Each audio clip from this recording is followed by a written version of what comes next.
Yoshi, everyone's favorite cute little abused dinosaur. Sometimes he's a more than vital companion to the Mario Brothers, and other times he's too scared to do much of anything. Today, we're gonna look at Yoshi's character in every mainline Mario game and rank him from worthless to elite. His debut is in Yoshi, but his Mario debut is in Super Mario World, where he makes a pretty good first impression. Mario and Yoshi are both trying to rescue their friends, and from the moment they meet, Yoshi is a trustworthy sidekick that'll put his life on the line to save his pal. And unlike some later games in the series, you can take him with you to any level you want, even if there's no Yoshi eggs in him. The only exceptions are the ghost houses and castles, because he's too scared to go in with Mario, but any other level's a-okay. That does come at a cost though. You don't get to use his iconic flutter jump. If he had it, it'd probably restrict what levels you can take him in, so I'm fine with it. And he can still eat enemies and spit them out as fireballs, so he has some unique traits and is basically an OP power-up, so he gets solid companion tier.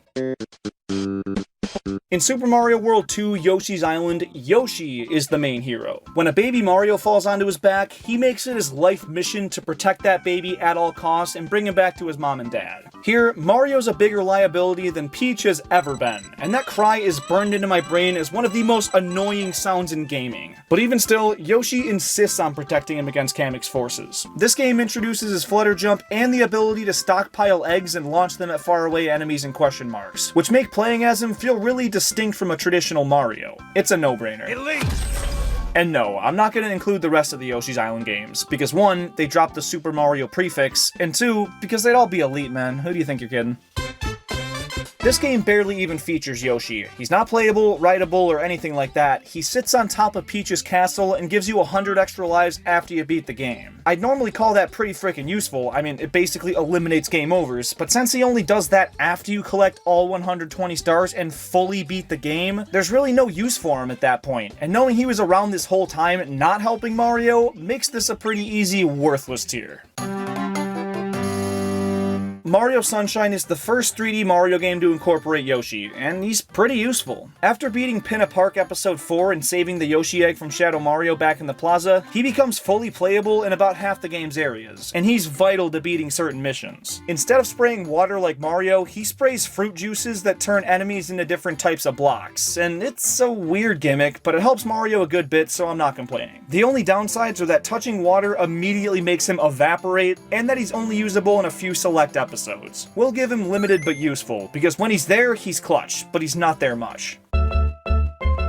This game corrects all the wrongdoings of the original Mario 64, adding Luigi, not making you play with that god-awful controller, even though this one's somehow worse, but most importantly, by letting you play as Yoshi. Not only that, you can play as him independent from Mario, and he's the first playable character you have access to, so unlocking the plumber himself is reliant on Yoshi, making this unquestionably another elite tier. In New Super Mario Bros. DS, he's not playable at all through the main game. But he does make a playable appearance in a handful of minigames, so he serves some role, but it barely does anything. And yes, I am putting this higher than 64, thank you for noticing. He's not in Super Mario Galaxy, so on to Mario Bros. Wii, where he's brought back to his classic form. He's basically a power-up like he was in Mario World, but he now has his trademark flutter, and because of that, they had to limit his playability to certain levels only, and make Mario leave him at the flagpole at the end of each stage. When he's there, he's useful, not necessary, but it's really not in that many levels, so he'll go limited but useful. Galaxy 2 makes Yoshi one of the big selling points of the game, and incorporates him way more than the previous New Super Mario Bros. Games. Now, you can't take him from one level to the next, unfortunately, but like Sunshine, he's necessary to beat certain levels, and this time around, he has a handful of different upgrades that are really fun to use. One inflates him and carries you through the sky, the Hot Pepper one makes him run at breakneck speeds and up very sloped surfaces, and another lights up paths for you to take. Because of all of that, he earns a slightly higher rating than Sunshine, so we'll put him in solid companion tier. Also, he's used in way more levels, so I think that's a good spot. He gone in New Super Mario Bros. 2 and Mario 3D Land, so on to New Super Mario Bros. U, where he plays the exact same role as he did in Mario Wii. He's there in a couple levels and stays at the flagpole. But The baby Yoshis can be taken into any level that's not a castle, and they're pretty freaking useful. Now, those do make an appearance in Mario World as well, but they wouldn't really raise his ranking at all there. Here, he needs the boost, and the different types offer a ton of variety. The blue ones blow a bunch of bubbles that can kill enemies and serve as temporary platforms, the pink ones can inflate into a balloon and give you more airtime, and the gold ones light up. That combined with regular Yoshi having a decent ranking brings this one up to solid companion tier. And same story for New Super Luigi U. Yoshi's not in Mario 3D World at all, which sucks, but in Mario Run, he's unlocked pretty early in the game, only requiring 30 yellow and red toads to unlock. And where most characters in the game only have one ability, he has 3. His flutter jump, the color affecting which toads you find, and being able to walk on spiked surfaces and enemies. He's got the highest skill ceiling of any character in the game, and that makes him elite in my book. What if there's another way? Another way to connect? That makes him elite in my book. In Mario Odyssey, Yoshi doesn't really do much of anything. He's in a couple levels, and his abilities are needed to clear certain obstacles, but he doesn't actively help Mario. Instead, Mario possesses him, and Yoshi's just lending his body. Pause. So barely does anything. He gone in Bowser's Fury, so on to the most recent Mario platformer, Super Mario Bros. Wonder, where he's basically in easy mode. Not only is he fully playable alongside the rest of the crew, but he can also carry people around like in the old games. He can flutter jump, eat enemies, and doesn't die. He's literally invincible. Now, it does suck that he can't use power-ups, but he's freaking immortal, making this a very easy elite. And since there's not as many mainline games featuring Yoshi, here's a couple current-gen spin-offs too.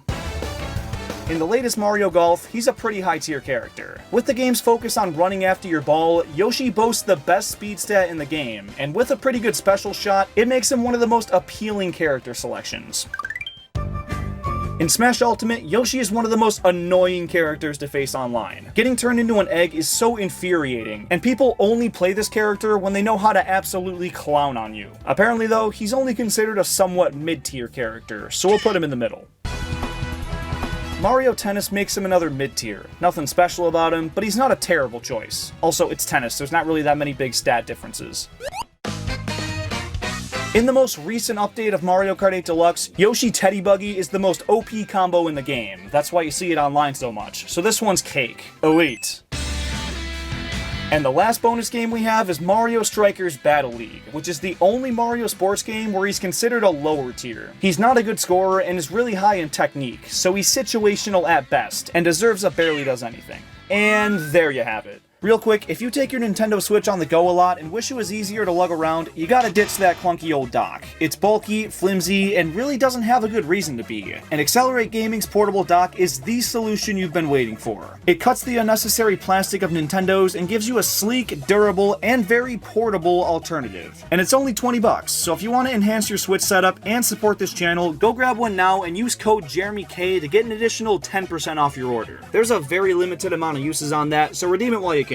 And if you disagree with me on any of the rankings in this video, leave your takes down in the comments. And if you enjoyed this video and want to watch more Yoshi slander, check out this video about the Mario World cartoon. I promise you won't be disappointed.